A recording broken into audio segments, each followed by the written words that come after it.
Hello dear students, कैसे हैं आप सब। आज हम चैप्टर 9 क्लास 10 के बोर्ड से क्वेश्चन करेंगे। प्रीवियस लेक्चर में हमने बोर्ड के क्वेश्चन करे थे इसी टॉपिक के, हाइट एंड डिस्टेंस के। आज भी हम बोर्ड से क्वेश्चन करेंगे। जल्दी से हम स्टार्ट करते हैं। From an aeroplane vertically above a horizontal plane. अरे प्यारे बच्चों, कोई भी ग्राउंड या हॉरिजॉन्टल प्लेन बना दो। यहां बना देते हैं हॉरिजॉन्टल प्लेन, ये बना दिया, ठीक है। ग्राउंड है, हॉरिजॉन्टल प्लेन है। From an aeroplane vertically above a horizontal plane. Vertically मतलब इसके ऊपर कोई भी प्लेन क्या कर रहा है, उड़ रहा है, फ्लाई कर रहा है। मान लेते हैं यहां इस पॉइंट पे कोई भी एरोप्लेन फ्लाई कर रहा है, इसको P नाम दे दो। Angle of depression of to consecutive kilometre stones on opposite sides of aeroplane. अब समझो, अपोजिट साइड्स एरोप्लेन का मतलब है एक स्टोन इधर होगा, एक स्टोन इधर होगा। ये दो स्टोन है, समझ में आ रहा है।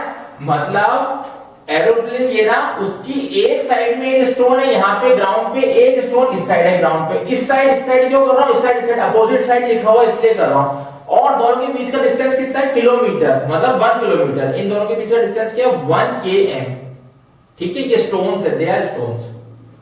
अब क्या कह रहे हैं, एरोप्लेन से अगर किसने देखा तो डिप्रेशन एंगल बनेगा। मैंने क्या बताया, इस हॉरिजॉन्टल लाइन के पैरेलल जब डिप्रेशन बनाना हो ऐसे एक लाइन बनाएंगे, ठीक है, श्योर हो। अब यहां से इस पॉइंट से, मतलब इस एरोप्लेन से कोई स्टोन को देख रहा है तो डिप्रेशन, मतलब ऊपर से नीचे देख रहा है तो डिप्रेशन, ऊपर से नीचे देख रहा है तो ये डिप्रेशन हो गया, ठीक है। किस एंगल से देख रहा है, अल्फा एंगल। तो अल्फा कहां होगा, ये होगा या ये होगा, ये वाला अल्फा होगा। समझ में आया, ये वाला नहीं होगा, ये तो हमने वर्टिकल लाइन बनाई है, ये इस लाइन के अलोंग अल्फा होगा। ये अल्फा है तो ये भी ऑब्वियसली अल्फा होगा, ऑल्टरनेट एंगल्स, ठीक है। अब इस P पॉइंट से इस स्टोन को भी देख रहे हैं, वैसा ये देख रहे हैं, ये देख लिया, ठीक है। अब बीटा कहां होगा, ये बीटा होगा, ये बीटा है तो ये भी बीटा होगा। अरे इस लाइन के अलोंग, इस लाइन के रेस्पेक्ट में एंगल बनेगा, ये जो आपने बनाई है इसके पैरेलल, यहां मत बना देना बीटा। तो ये आपका डायग्राम क्लियर हो गया, ठीक है। अब क्या करें, show that height of aeroplane, मतलब जो एरोप्लेन की हाइट है, मतलब इसका नाम देते हैं ABC, मतलब आपको निकालना है PB जो है ना वो ये होती है। बढ़िया क्वेश्चन है, समझो क्या कह रहा है। PB जो है ना वो होती है, क्या होती है, tan alpha tan beta upon tan alpha plus tan beta, ये कह रहा है ये। अब कैसे करें, सोचो। देखो मैंने क्या बताया, पहले लेक्चर्स में क्या बता रखा है, आप प्रीवियस लेक्चर्स में देखोगे, उसमें बोर्ड से क्वेश्चन है, उसमें मैंने कॉन्सेप्ट बता रखा है कि ज्यादातर क्वेश्चन ऐसे tan से सॉल्व हो जाते हैं, tan थीटा tan अल्फा से, ठीक है। तो हम सबसे पहले ट्रायंगल ले लेते हैं। सबसे पहले क्या लेते हैं, ट्रायंगल। क्या लोगे, PAB ट्रायंगल, ट्रायंगल PAB। अब एक ट्रायंगल और लेना है, ट्रायंगल PBC, यहां ट्रायंगल PBC ले लो। tan PAB में कौन सा एंगल आ रहा है, अल्फा, तो tan अल्फा लगा लो। क्या होता है tan अल्फा, या tan थीटा क्या होता है, perpendicular on base. Perpendicular means PB, यहां PB लिख लो। बेस AB तो दे ही रखा, ओवरऑल दे रखा है, तो AB को कुछ मान लो, x मान ले। क्या माने, x मान लेते हैं, चलो ये x मान लिया, ठीक है, ये x आ गया। अब PB को हम h मान ले, बताओ इसको h मान सकते हैं, h मान लो, इसको ये हटा देते हैं, PB इसको भी हटा देते हैं, h मान लो। तो h की वैल्यू क्या आ गई, x tan अल्फा आ गई। PB से देखो, PBC क्या लगाओगे, tan बीटा। बीटा क्यों, PBC ये एंगल आ रहा है ना, ये एंगल का मतलब ही नहीं इस एंगल में, PBC में बीटा का मतलब क्या होता है, परपेंडिकुलर ऑन बेस। परपेंडिकुलर के लिए h, बेस का लेंगे, ये 1 है, ये x है। अब आप सोचो क्या होगा। अब आप सोचोगे, मेरे लाडले बच्चे सोचेंगे क्या होगा, सोचो भैया, ये तो आपको सोचना पड़ेगा, ये तो आपको सोचना पड़ेगा। क्या हो सकता है, BC को क्या ले सकते हैं, अरे BC को 1 - x लिख सकते हैं। अरे BC को 1 - x लिख सकते हैं, ये 1 है, ये x है, तो 1 - x नहीं आया समझ। चलो कोई बात नहीं आया तो BC लिख लो उसको, आप अभी BC लिख दो, बस कोई टेंशन नहीं है अपन को। ये पॉइंट और ये पॉइंट दोनों समझ में आए, जल्दी से देखो, ये कॉन्सेप्ट और ये कॉन्सेप्ट समझ में आया, चेक कर लो। पक्का पक्का, कोई डाउट तो नहीं है, क्लियर है। अब क्या करोगे, यहां से BC की वैल्यू निकालो, चलो h अपॉन tan बीटा आ गई। अब मेरी बात बहुत ध्यान सुनो, अगर आप यहां तक समझ में आ गया बीसी की h अपॉन tan बीटा, ठीक है। अब वापस क्वेश्चन पढ़ते हैं, क्या कह रहा है, on opposite side of aeroplane are found to be alpha beta, ऐसा बना लिया। Show that height of aeroplane ये होगी। अब कैसे करें, अब मेरी बात सुनो, यहां से x की वैल्यू निकालो, यहां से x की वैल्यू निकालो, h अपॉन tan बीटा आ गई। अरे x क्या है, tan अल्फा आ गई। What is x is ab। अरे ab है, यहां लिख लो ab को x माना है ना, यहां मैंने लिख दिया है, यहां पे भी लिख लो let ab equal to x, ठीक है। अब क्या करेंगे, ये दोनों मिला के 1 किलोमीटर है ना, तो ये AB और BC को ऐड कर लो। क्या करोगे, AB प्लस BC कर लोगे। AB BC मतलब AB को क्या माना, मतलब x प्लस BC कर लोगे, AB मान लो x मान लो, इन दोनों को ऐड कर लो, ठीक है। करो h अपॉन tan अल्फा आ गया plus h upon tan beta आ गया। ये समझो, पहले ये समझो। और इसकी वैल्यू x प्लस BC या AB प्लस BC कितनी दे रखी, पूरी है 1 दे रखी है, ठीक है। जल्दी से देखो, अब इसकी जगह 1 पुट कर देंगे, यहां 1, इस पूरे की जगह 1। समझ में आया 1 क्यों, क्योंकि पूरा 1 दे रखा है। क्या 1 दे रखा है, AC 1 दे रखा है, 1 kilometre.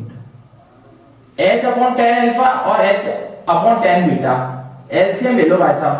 tan alpha tan beta LCM आता है, एलसीएम लेना बिल्कुल आता है। इससे डिवाइड करो tan अल्फा को, करो से tan अल्फा से tan अल्फा क्या रिमेनिंग क्या रहा, tan बीटा, ऊपर इंटू करो h tan beta plus tan beta h tan alpha. यह सब समझ में आया, यहां तक चेक कर लो, मैं धीरे धीरे कराऊंगा, चेक कर लो। अब मैं डायग्राम को रब कर रहा हूं क्योंकि आंसर ही आने वाला है और अपन यहां थोड़ा सा सॉल्यूशन करेंगे। यहां तक क्लियर होगा। अब इसके आगे मैं यहां कर देता हूं बिल्कुल नीट एंड क्लीन, जहां h कॉमन आ रहा है, बिल्कुल आ रहा है। क्या बचा, tan beta plus tan alpha upon tan alpha tan beta.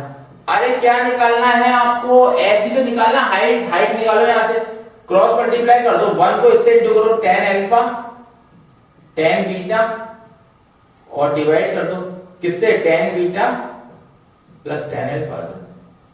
ये h की वैल्यू आ जाएगी। यही तो प्रूव करना है आपको। अरे लाडले बच्चों, यही प्रूव करना है। बहुत प्यारा क्वेश्चन है, बहुत अच्छा क्वेश्चन है। ये क्वेश्चन काफी बार आ चुका है, स्टार लगा रहा हूं मैं, बहुत इंपॉर्टेंट क्वेश्चन है। चेक कर लो इसको, चेक कर लीजिए। कोई डाउट हो, सबको सवाल हो, बिल्कुल पूछिए और चेक कर लीजिए। क्लियर, पक्का। करें नेक्स्ट क्वेश्चन। चलो नेक्स्ट क्वेश्चन करते हैं। कंसेप्ट समझो, रटो मत, ये क्वेश्चन घुमा देते हैं। एंगल ऑफ एलिवेशन, डिप्रेशन, इसको समझो, कंसेप्ट समझो। अभी इतने लेक्चर्स ले लिए अपन ने इस चैप्टर के, तो अब तक मेरे अकॉर्डिंग आपको क्लियर हुआ होगा। अगर अभी भी क्लियर नहीं हुआ है तो आप वापस देखिए वीडियोस, वापस समझिए, फिर भी नहीं आए तो आप कमेंट में लिखिए और मैं बताऊंगा फिर। अब ये वाला क्वेश्चन करते हैं, question second. A man on Cliff. अब क्लिफ क्या होता है, अरे पहाड़ की चोटी, पहाड़ का ऊपर का जो पार्ट होता है ना, चोटी जिसे बोलते हैं वो। A man on a cliff observes a boat at an angle of depression, very good, of 30 degree.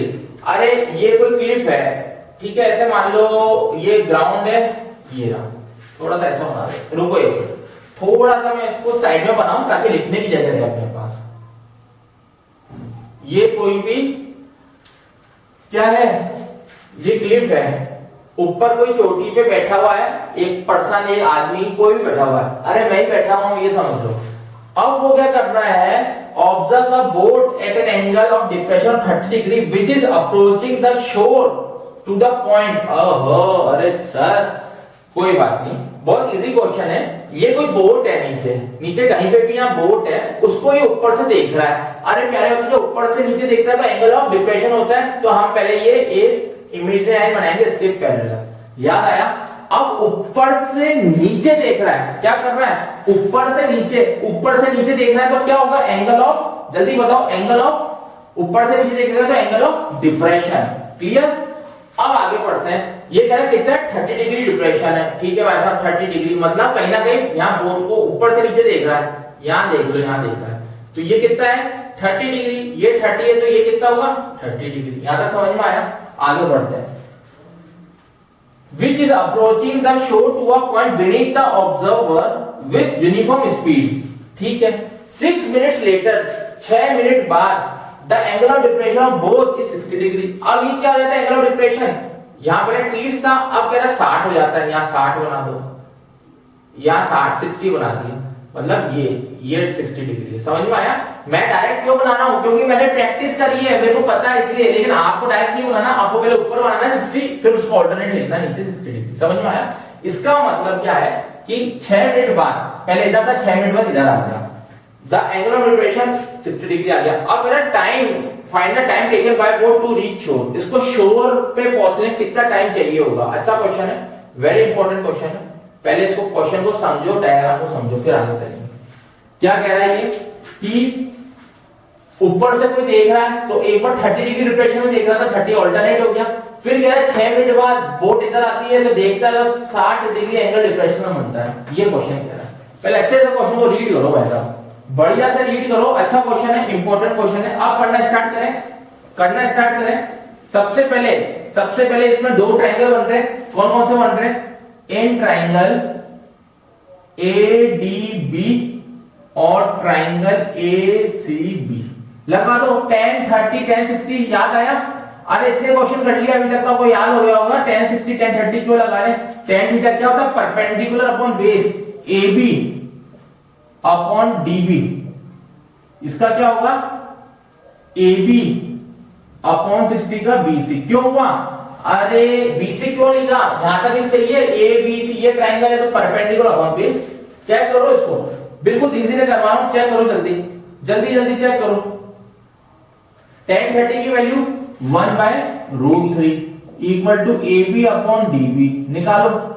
निकालो DB की वैल्यू क्या है कि DB की वैल्यू आप बताओ भाई साहब, प्यारे बच्चों, लाडले बच्चों, बताओ क्या आएगी? DB की वैल्यू बताओ यहां से। DB अब आपको बतानी है, अब आप बताओ क्या आएगी? नहीं पता? अरे लाडले बच्चों नहीं पता? अरे DB की वैल्यू या AB की बता दो। चलो AB की बता दो। AB मतलब क्या करते हैं? Cross multiply. अरे भाई साहब, भैया, बच्चों याद रखो, ये आ गई, ठीक है। हाइट आ गई है ना, ये भी हाइट है वहां। tan 60 क्या होता है? मैं तो भूल गया, आप बताओ क्या होता है tan 60? बताओ, याद रखो, √3 होता है। ठीक है लाडले बच्चों, याद रखो क्या होता है? √3। AB BC को BC लिख दो, अभी कोई बात नहीं। यहां तक समझ में आया? अब इस AB की वैल्यू आप पुट कर दो, मतलब फर्स्ट और सेकंड। इस फर्स्ट को सेकंड में पुट कर दो, ये वाली वैल्यू AB की यहां पुट कर दो, √3 DB upon √3 BC। √3 3 DB upon BC। ये देखो DB अपॉन BC, ये चेक करो, पहले चेक करो, पक्का क्लियर? अब हम इस DB को लिख सकते हैं 3BC, इस DB को 3BC लिख सकते हैं क्या? चेक कर लो। क्वेश्चन कह रहा है कि D से जब शिप C पे जाएगी ना तो उसको 6 मिनट्स लगते हैं। D से जब C पे जाएगी, क्वेश्चन कह रहा है उसको 6 मिनट्स लगते हैं, ठीक है। तो जो टाइम लगता है, जैसे टाइम आ गया, टाइम लिखा है 6 मिनट्स, कहां के बीच का? D to C का, ठीक है। तो अब याद करिए, जब टाइम आ जाता है तो याद करिए क्लास 9 की फिजिक्स का फॉर्मूला था स्पीड का, speed equal to distance upon time. अब यहां ये फॉर्मूला क्यों अपन ने यूज में लिया समझो, क्योंकि यहां टाइम गिवन था, क्वेश्चन में time is already given, 6 minutes दे रखा है कि D से C तक जाने में 6 मिनट्स लगते हैं। तो जब भी टाइम आ जाए या डिस्टेंस आ जाए तो आपको speed equal to distance upon time formula put करना है। तो अब देखिए टाइम कितना दे रखा है? 6 मिनट्स, किसके बीच का? D से C का, ठीक है। तो डिस्टेंस क्या लोगे? D से C का, तो यहां लिख देते हैं DC। टाइम कितना लोगे? क्वेश्चन में गिवन है 6 मिनट्स, मतलब D से C तक जाने में 6 मिनट्स लगते हैं, तो 6 मिनट्स लिख दिया, ठीक है। अब स्पीड गिवन नहीं है ना, तो अपन स्पीड को v मान लेते हैं। Let speed be v metre पर मिनट। कहने का मतलब कि जो बोट चल रही है ना वो v स्पीड से चल रही है, v मीटर पर मिनट की स्पीड से बोट चल रही है, तो स्पीड की जगह v लिख लेंगे, DC अपॉन 6 आ गया। चेक कर लो, क्लियर, पक्का? अब समझो ध्यान से, यहां से क्या करोगे? DC की वैल्यू निकाल लोगे। DC की क्या वैल्यू आई? 6 भी आ गई, इस पे ब्रैकेट लगा दो, 6 भी आ गई, मतलब ये वाला जो डीसी है इसकी वैल्यू क्या आ गई, 6 भी आ गई। क्लियर हुआ? अब समझो, अब डीसी और कैसे निकाल सकते हैं, how we can find DC और कैसे निकाल सकते हैं, देखो डीबी माइनस बीसी, कैसे डीबी माइनस बीसी से भी निकाल सकते हैं, चेक करो, चेक करो, डीबी माइनस बीसी से भी निकाल सकते हैं, चेक करो इसको जल्दी से। वेरी गुड, वेरी गुड, ठीक है, निकाल सकते हैं, बिल्कुल निकाल सकते हैं। अब देखिए बीसी की वैल्यू गिवन है यहां, कैसे निकाल सकते हो, dB upon 3 equal to BC आ गई, ये बीसी की वैल्यू गिवन, चेक कर लो। अरे बीसी निकाल सकते हो, बिल्कुल निकाल सकते हैं। तो हम क्या करेंगे यहां, हम क्या करेंगे, ध्यान समझो, चलो मैं यहां लिख देता हूं, हम क्या करेंगे, डीसी को डीसी लिख देंगे, यहां सॉल्व कर देता हूं मैं ऊपर, ठीक है, यहां ऊपर सॉल्व कर देता हूं, डीसी को डीसी लिख देंगे, clear, equal to DB, DB की जगह डीबी लिख देंगे, माइनस बीसी, बीसी की जगह डीबी अपॉन 3, ये आ गया डीबी अपॉन 3, सॉल्व कर लेते हैं इसको, DC equal to 2 DB upon 3, मैंने डायरेक्ट सॉल्व कर दिया, एलसीएम लेके आप करेंगे तो ये आ जाएगा 2 डीबी अपॉन 3, डीसी की वैल्यू आ गई, ठीक है, ये चेक करो पहले, सबसे इंपॉर्टेंट कंसेप्ट है ये, चेक करो, क्लियर। अब क्या करेंगे, अब क्या करेंगे, गिवन है 6v, तो यहां 6v पुट कर दीजिए, क्लियर, 2 dB को एज इट इज लिख दीजिए, अपॉन 3 लिख दीजिए, इसको सॉल्व करिए। अब कैसे सॉल्व होता है पता है ना, क्रॉस मल्टीप्लाई कर दो, या इजी ट्रिक है 2 1 या 2 2 3 जैसे, अगर इजी ट्रिक आती है तो इससे कर लीजिए, तो क्या आ गया 9v आ जाएगा dB की वैल्यू, you will get dB equal to 9v, ठीक है। ये तो डिस्टेंस आया dB, लेकिन आपको डिस्टेंस नहीं निकालना, आपको क्या निकालना है, टाइम निकालना है इस पूरे का, d2b का। तो टाइम कैसे निकालेंगे, याद करो टाइम का फॉर्मूला, यहां से टाइम का फॉर्मूला निकालो, t equal to D upon S होता है, बिल्कुल होता है, डी मतलब ये पूरा डिस्टेंस निकालना है, dB, इसका मतलब dB निकालना है, यहां मैं लिख देता हूं, you have to put the value of dB, ये पूरा डिस्टेंस, क्यों निकालना है पूरा डिस्टेंस, क्योंकि क्वेश्चन में कह रहा है कि पूरा टाइम निकालना है d2b का।